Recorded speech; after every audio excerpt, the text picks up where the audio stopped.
Romanticism can be a particularly challenging idea to wrap your head around.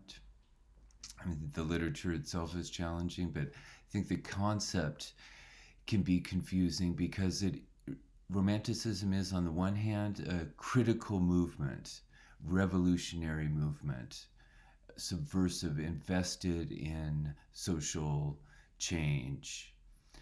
Um, but on the other hand, it's the society it's trying to change is itself romantic. And this is why irony is so important for romanticism, and it's also why romanticism remains, I think, so important to us and relevant in our world. So I think it's helpful to think about romanticism um, as an appeal to integrity. Like it's not uh, simply critical, but it's asking us to um, live our values in a more consistent, less hypocritical way. So, for instance, Blake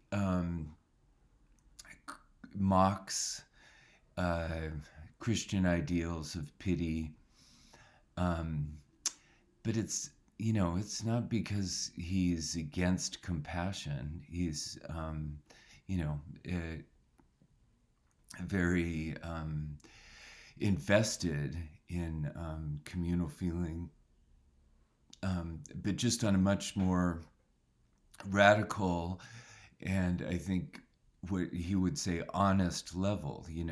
Like what compassion means to Blake is like what's acted out in The Lamb, this sort of radical um, uh, interaction of God and man and animal and the environment and the song itself are all participating. What Blake is therefore uh, questioning, critiquing, is the consumerist and dogmatic representation and circulation, normal sort of commodification of bourgeois values and bourgeois identity. Um, so Blake critiques the machine in a poem like The Tiger, the oppressive um, function of machines in industrial society that exercise control and threatening power over people. But he's not against machines per se. He just wants machines that don't make us miserable. He um, Romanticism is commonly associated with escapism, but that's the romanticism that romantic literature wants to uh, uh, criticize and expose as hollow ideology. Romanticism is always about placing us back in the world, in our actual world, allowing our imagination to inhabit and animate the actual modern world. Um, the romanticism of advertising, of getting and spending, is always promising us release. It's the advertising, the ideology that promises escape. That the ideology of pity, that we can be assured of our virtue, redemption. We can buy our redemption from the actual modern world in one way or another. But this promise is a lie, and it just keeps on making us more and more miserable. So, I talked about how the So this is a very romantic ad, for example, and we talked about all the romantic features, both of the text and the sensuousness of the imagery, the emphasis on the kind of eternal moment. Um, but it's a lie. It's uh, uh, asking us, first of all, to believe that this can be bought, that this moment can be reduced to the result of a economic transaction. Um, there are all sorts of other racial, sexual, uh, and economic, class, ideological assumptions about who gets to uh, have access to this experience of selfhood. And especially, I think uh, denigration, the suppression, we mentioned of the manufacturers. So this is designed by Apple in California, sort of a fantasy of California, um, and of design, of creativity. Um, but that's but that fantasy of escape, it's escape from the impersonality of the what of uh, actual assembly, actual mass uh, production and consumption, which we actually live in. This is our actual world. Um, so by promoting this fantasy of Apple creativity, California, ideal moment, the moment of bliss is something that you can buy. That's a mind forged manacle. It's chasing that fantasy just uh, reinforces your imprisonment in the opposite of that fantasy, the kind of mindless getting, mechanical getting and spending. So what I've again, the emphasis on irony in romantic poetry is to engage us in the formal negotiation of reading. The reading irony in Jane Austen, um, uh, and in Blake, um, is liberating, because it makes the assurances and dogma and black and white moralism of dominant ideologies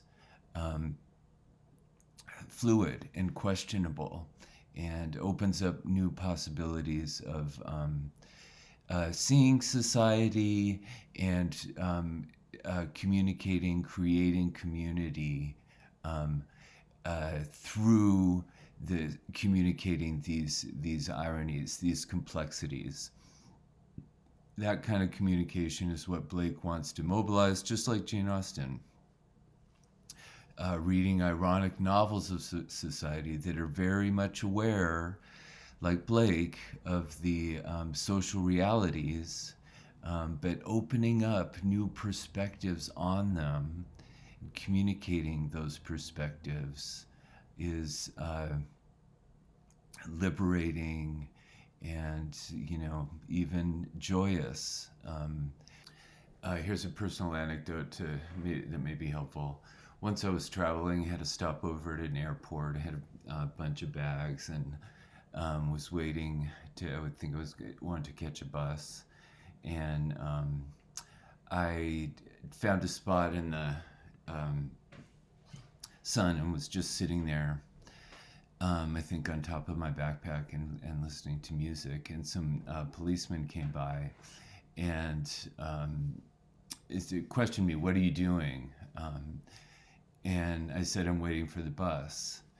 And they said, "Well, the bus stop's over there." I wanted to sit in the sun. And I said, I know. I kind of got my hackles up in a way that I'm kind of privileged to do as a white person. Um, and I, I said, I know where the bus stop is. And the policeman responded, well, this is an airport. People are moving, people are traveling, so get moving. Um, and I mention this because the, this idea of controlled movement, having your desires and activities sort of channeled and um, regulated. I think it is a good way of thinking about Blake's Mind Forged Manacles and the romantic concern for idleness and the sort of purposelessness of music and poetry itself and literature. The time, devoting time to literature, um, it's insurrectionary, it's subversive of this controlled activity of getting and spending. What's the thing about this ideology, chasing this impossible dream, this perpetual disappointment, buyer's remorse, that the dream is never quite, the dream advertised is never quite achieved, and that keeps you, you know, chasing like an addict. The this ever elusive fantasy of escape from the reality that is the mechanism of consumption. Um, it seems odd to say that it's subversive just to not do anything, but I think that's a big, helpful a way to look at what's at stake in romantic literature is having being able to step back from that treadmill of getting and spending and conceive, just have yourself, your purpose, your time as a question for you to imagine and reflect on and communicate in the rhythm of these ironies, the rhythm of the poetry, the intelligence and wit of Austen's narration.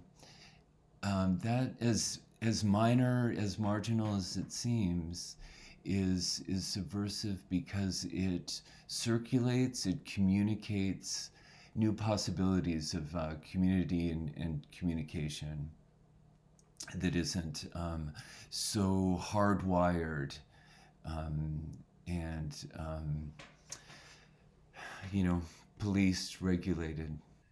So these topics are important to keep in mind when we look at the literary theory of Wordsworth and Shelley and the defense of poetry, um, as well as, you know, to keep in mind just when you're reading the literature itself. Um, so Wordsworth, for example, it's so easy to think of him as you know, a nostalgic romantic, a romantic about idealizing flowers and peasants and sort of anti-modern. Um, and on the one hand, that's not wrong. Wordsworth had the misfortune among romantic poets of living to not dying young. And people tend to get more conservative as they get older, and certainly that's the case with Wordsworth. But the lyrical ballads is a subversive piece of literature. Wordsworth was, in fact, a supporter of the French Revolution as a young man, and so I think what's at stake in his advocacy of the ordinary language of men, it's important to pay attention to to the actual subversive aspect of that, um, which has to do with the experience of music, um, and the critique of consumerism, why he um, uh, resists the uh, conventional flowery virtuosity of an Alexander Pope traditional poetry is because that's too easily bought. That you know what you're getting. There's a whole. I mean, it's similar to the class and sexual or racial ideologies that I was just talking about in the Apple ad. There's a class ideology to fancy poetry, um, and that you buy into. You know why you're supposed to like this. Um, and that's what Wordsworth wants to disrupt. To use irony. Irony is just a disruption of meaning, a disruption of the stability of meaning. That's to say, a disruption of the conventional social value that is associated with literature. Um, think about popular music. Like, I don't know, when I was young, it was I was into grunge music. That was kind of the most popular music, and it's interesting for me to think now that how like dark. I listen to the Smiths a lot. It's like so dark, and uh, um, cynical. I don't know, skeptical about love. The Nirvana lyrics, "Come as you are, as a friend, as a trend, as a known enemy." Um, but what's interesting is like pop icons, people fall in love to pop music. So it's deeply ironic, the structure of that kind of art. Um, to idolize Kurt Cobain or Morrissey, it's to feel love, but because of their skepticism about love.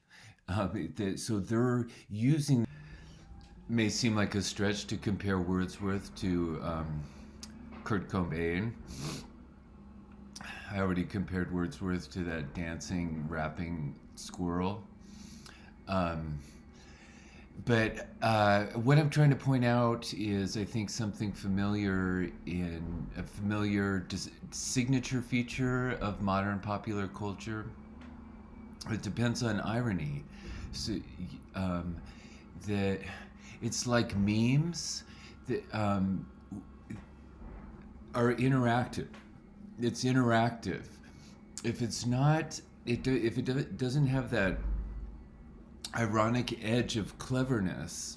Like, there's some reason I shouldn't like this, but I actually do. It's as Wordsworth said, um, the artist has to create the taste by which he is enjoyed. So that's a very modern um, sentiment and conception of how art works, which is that it's creating the public, it's creating its own audience. That's a very modern um, con- uh, experience of art. I think a pre-modern experience of art is to connect us kind of to the past and a repetition of a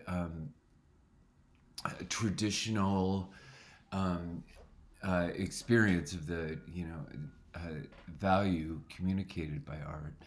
Um, but I think we want art to shake us up and create something new. Um, so that's what I think is an important aspect of what Wordsworth is doing, and it also has this. Another thing that maybe is especially has gotten more familiar recently is this kind of DIY, like punk rock. Anybody can do it. There's nothing elevated or elitist about art. That it should be kind of in principle, like grassroots, that it should come up from the experience of ordinary people. And that's where the most kind of vital creativity comes from. Um, and I think hence that emphasis on idleness, that it's not about lofty craft, but about um, just detaching somewhat from the rat race, the machine of social life and productivity, and seeing the world on one's own terms, and enjoying just the form itself of communication. I think that's really crucial. Just like the form of music, um, there's something subversive about that communication. Uh, in terms that aren't about the Protestant work ethic or individual consumerism, um, because those are so captivating and compelling in modern society. Um, so, just this is a famous line. I haven't asked you to read this, but it's a typical Wordsworth um, advocating idleness. I just wanted, emphasize the role of irony. Um, let's see, and well, the critique of the calendar, the mechanical time. No joyless form shall regulate our living calendar. From today, my friend, will date the opening of the year. And again, the importance of friend. It's addressed to his sister, but he's redefining their relationship. I'm going to emphasize this point about social regeneration. We're recreating ourselves. Like he's creating the taste by which we enjoy him, and reading is a recreating of our social organization in terms of this radical equality, friendship. Um, from today, my friend, will date the opening of the year. So, I'm writing my own calendar in my own pace of life that I'm feeling intuitively. Love now a universal birth, from heart to heart a stealing, from earth to man, from man to earth. It is the hour of feeling. One moment now may give us more than years of toiling reason. Our minds shall drink at every pore the spirit of the season. Our minds shall drink at every pore, body and mind. Some silent laws our hearts will make, which they so long obey.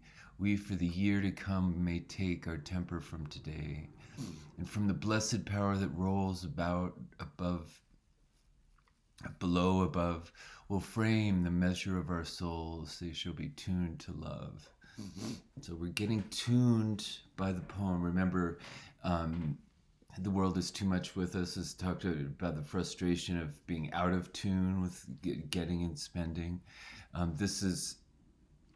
We're reframing a new standard of measurement, a new calendar, new measure of time. Then come, my sister, come, I pray, with speed put on your woodland dress, and bring no book, for this one day will give to idleness. Concluding irony, it's like we're reading about giving up reading. And I just want to emphasize that irony is what releases us to the song, the spirit of feeling. It's mobilized by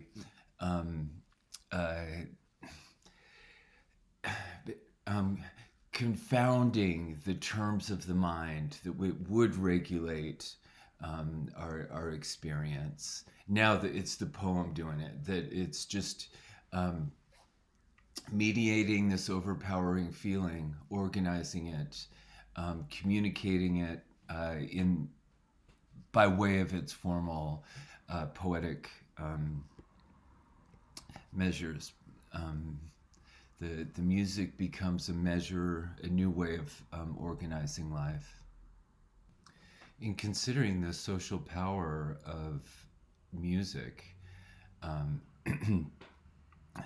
considering the critical power of just poetic music, just the experience of the music of poetry, it seems, what could be that, less consequential than that.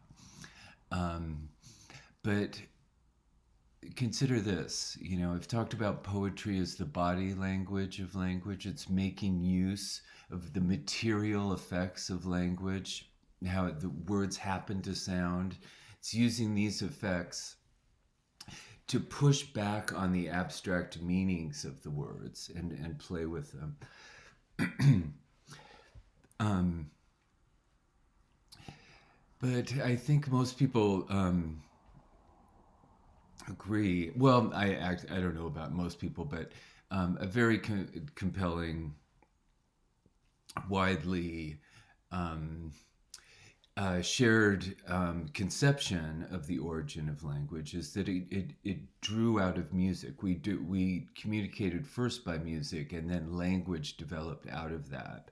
So there's a way in which our prioritization of language over musical communication is an inversion of the developmental priority of music. And that's certainly the case in any event, whether that's true or not, in terms of the development uh, evolution. It certainly is true about the development of individuals. We communicate first with our mother's body, um, rhythmically, in terms of sound, um, long before we learn language. Um, uh, in utero, but then also as in the first years of life, most communication is quite musical. A lot of studies have been done about the use of tone, inflection, and rhythm in the communication between parents and the child. Um, Another thing that I think is interesting to think about is speculation about the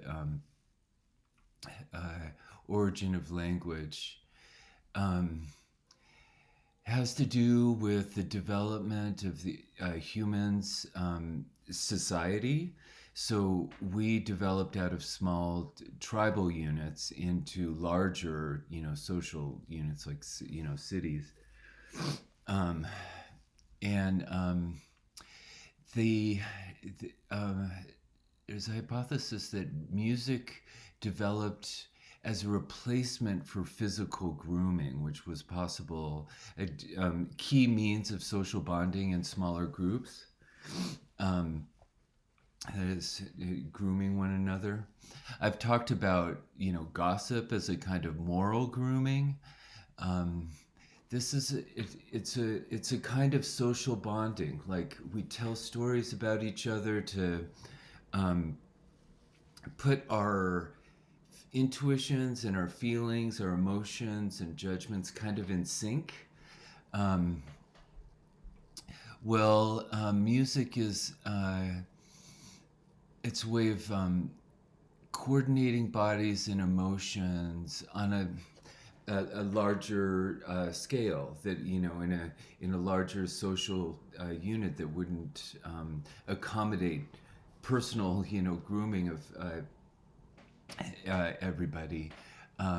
We can sync up through music. And music is incredibly uh, demanding in terms of the brain. Takes a lot of brain power and takes a lot of vocal power. It's rare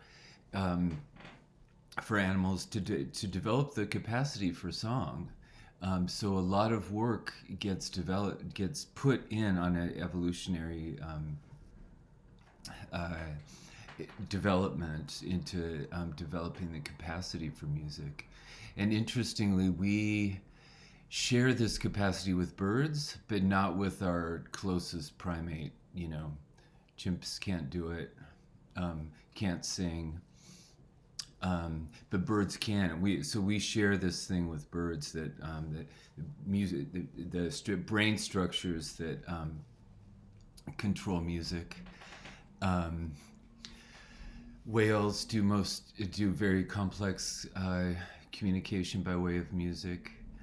Um, so when I say poetry is the body language of language, I want to suggest that it's most of our communication, the deepest, most powerful kind of communication is body language. I think that's also something to think about, is how little of our communication is actually verbal. And even sometimes I wondered, like, if what we say verbally is often sort of a alibi or rationalization or disguise, um, suppression of what we're really communicating through body language.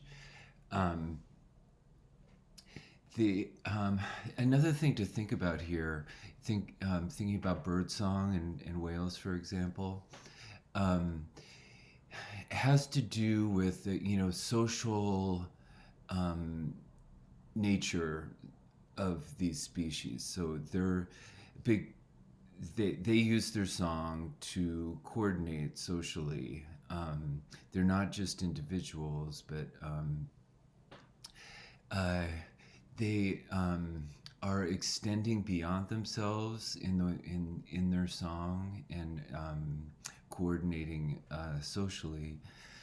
Um, and it's interesting. People talk about an um, audio environment, like there are different ways in which uh, ecosystem is filled out and organized, um, and people talk about it, the environmental damage in terms of the loss of diversity in an ecosystem. And they say the same thing about the sort of audible environment, that diverse um, sounds in an environment is a sign of ecological health. So you can think of like an ecosystem of sound. Um, Birds, if you're in a forest or something where there are lots of different kinds of birds and insects, it's really amazing to see how each sort of holds a different place or different kind of rhythm or tone or whatever. All these different audible characteristics are uh, diversified across the audible environment. Um, and so I think it's interesting, I think part of what I want to suggest has to do with the way in which our perception, we perceive primarily through our eyes. We individuate um, people by their bodies. But I think, if you think about other senses, there's other ways of thinking about how organisms manifest themselves in the world. And to think of, these social forms of interaction as extensions of the body, that they're really, these um, birds are really interwoven by their song. Um, and I think that's an interesting way of thinking about us too. That language is a way in which our bodies actually interact. I mean, again, sound is body experience. It actually vibrates on our eardrum and um, not just our eardrum, on our bodies. So it's like touch. We physically are um, interwoven through language um, in a way that's, I think, very helpful to think about music. Um, Another theory I've heard about the development of language in evolution is that when tribes or societies are competing, that music get um, capacity to play music in coordination, especially like rhythm in coordination, was very intimidating and made it's a sort of a made you sound very big, right? If you can play music in coordination, it creates this uh, coordinated, you know, uh, embodied effect. That collective sound, that integrated collective sound, um, and that becomes a means of social recognition. You are recognized as the sound you make, um, uh, and that's an important way to think about music. Like music creates community, creates identity. How you or community um, is recognized socially. So it's a different body. It's putting a different embodied representative in circulation in society. Um, so I hope that's suggests, I think, the subversive power at stake here. Vernacular poetry um, is putting into circulation new voices, acknowledging new kinds of experience. Um, and very powerful ways. New bodies are getting communicated. New kinds of bodies are getting communicated. Um, and the access to communication, the means of communication is getting democratized. Um, so that's what I meant to say, that there's something kind of punk rock about Wordsworth, and that uh, universal availability and of art and acknowledgement of bodies, um, ordinary bodies, and marginalized bodies. Um, and I think the other thing to keep in mind about Wordsworth, that he really emphasizes in the preface, is that it's all about pleasure. And again, that's the principal prerequisite of poetry, is regardless of whatever else it is, it has to be enjoyable. Language for the sake of pleasure. Whatever it's saying, it's just, it has to be pleasurable, and that's related to the idea of idleness. It has no purpose. It's idle. It's just singing for the sake of singing, and seducing us away from proper values, proper use of language, proper, productive use of your time, uh, out for the sake of the sheer pleasure of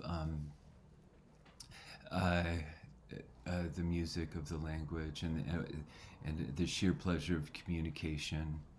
Um, Again, there's something profound at stake, kind of metaphysical.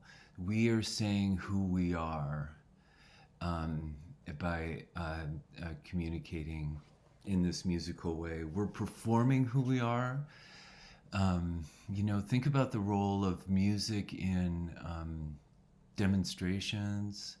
This and the effect of demonstrations of defining a community. This embodied collective is defined by the act of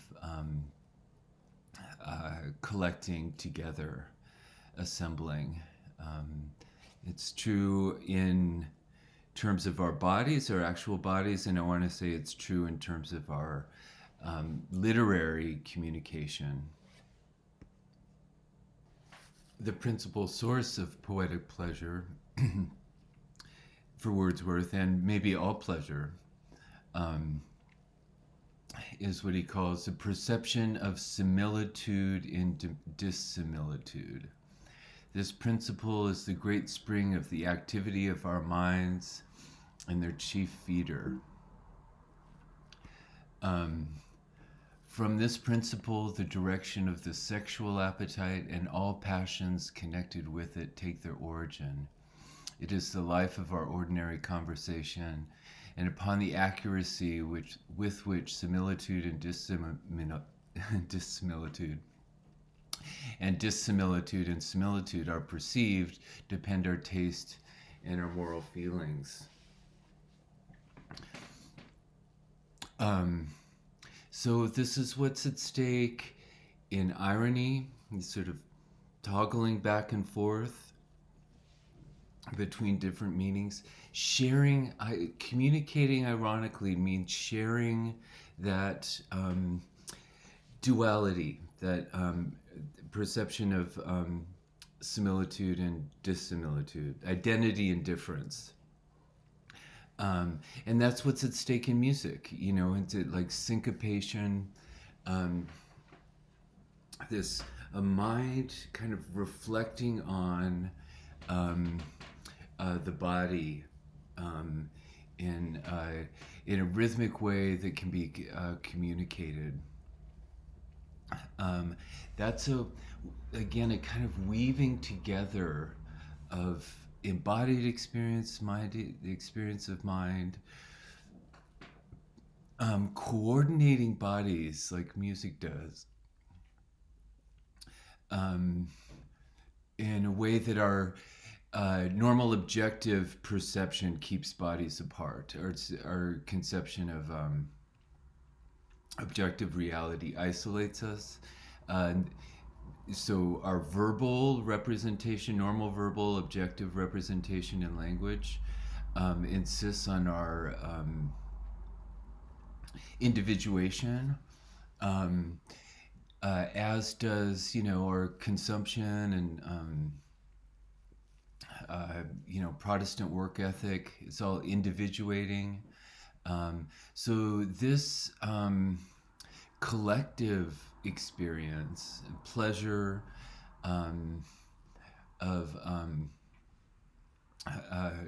music and poetry, irony and meaning, is very subversive of the basic tenets of our world, the basic way in which our world is organized.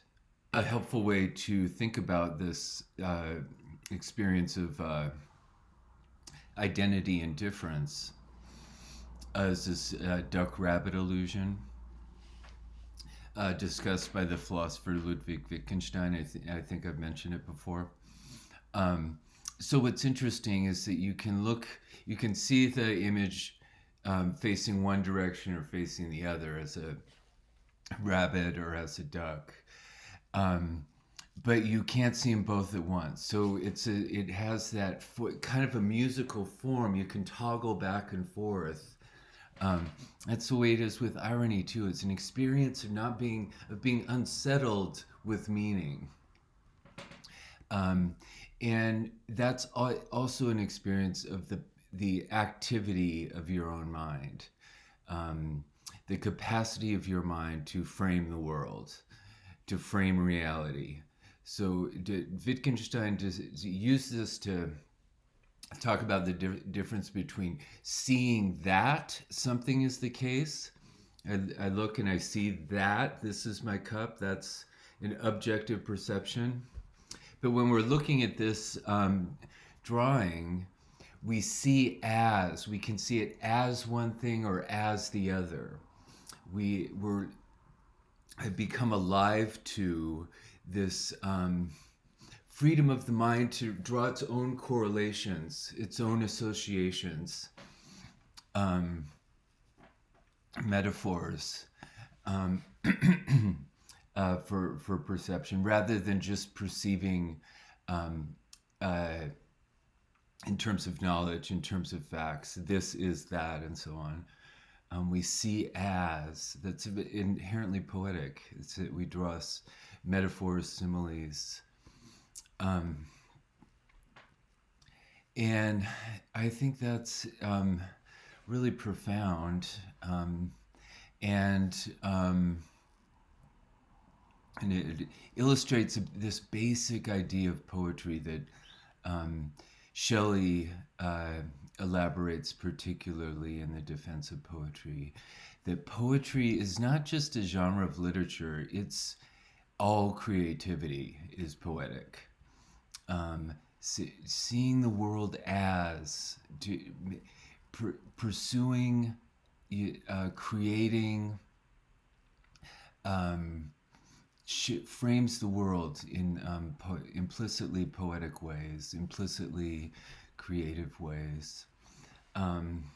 That's why I think, and I'm going to be emphasizing more and more, especially in Frankenstein, how important and not accidental Wordsworth's correlation with the poetry, the pleasure in poetry, with sexual pleasure. It's a kind of regeneration. We're regenerating our species, we're regenerating our community, our identity, and that's a really key theme in perhaps the greatest work of Romanticism, Mary Shelley's Frankenstein. Engineering people, and through science, through kind of technological production, engineering, commodification, control. That kind of is based in patriarchy, control, reproducing the species in one's own image, sort of possessing one's image and imposing that on others. Versus what Mary Shelley gives us in the form of her novel itself, in the experience of reading her novel. A literary community, a transmission of ideals and sympathy, compassion, imagination, seeing as.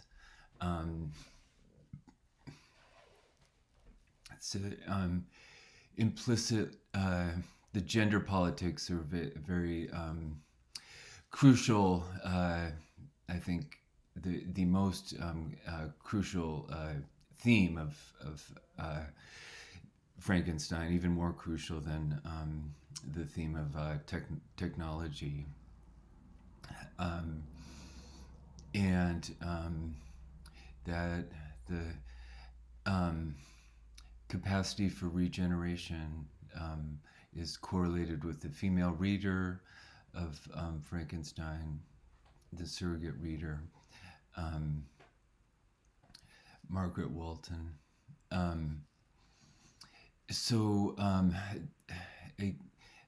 Again, I think a kind of free regeneration of what it means to be a reader, what it means to be a public, a people, to see ourselves as a people, is at stake in the idleness of reading. I've talked before about the importance of these branching forms, tree-like forms, that derive from the idea of arborization, universal form in nature. We see it in landscapes, the way that rivers feed into tributaries, plants, ferns, the leaves structure, the way in which our the capillaries in our lungs and our blood vessels and the dendrites in our brain all have this our branching structure that I've suggested is a form of environmental interaction. It's a way of negotiating the environment, responding to it like to antennae. Um, and that's what I think Wordsworth is describing, this the experience of identity and difference is environmental interactivity. And so as I was discussing before, in the way in which we perceive objectively, we see that in the world, that this and that are have different identities, and that's at odds with this underlying environmental interactivity. And hence, I think that phallic prestige of a vision, being able to survey the environment, stand above the environment, look down on the creatures that walk on the earth, and their embodiedness, it appears as a kind of dependency or lack of integrity, a kind of dirtiness. It's also, so there's a patriarchal, like a phallic aspect to this. It's the female body is more associated with the earth, and the female is more associated with embodiment. So this form of this arboreal form, the perception of identity and difference, irony, music, and poetry, is always at odds with our conceptual understanding of the world objectively and rationally, which is always kind of predicated on this premise of being able to stand above and objectively name, as if from the scientific view from nowhere. So I'm going to look at that now, this tension between the objective and the interactive in several poems that turn on this key motif of hunting, predation. That's a basic image for like wanting to control, to own and control. Remember, Rousseau said that the first person to point at the land or point at something and say, "This is mine," began civilization, and that is that originary act of like standing above the environment and putting a claim to know it and possess it from an independent perspective. So I think that's what is going on in these various iconic romantic poems: Rime of the Ancient Mariner, Nutting, Kubla Khan, that are about possession, predation in relation to nature in different ways. So I'm gonna explore this tension in those poems now.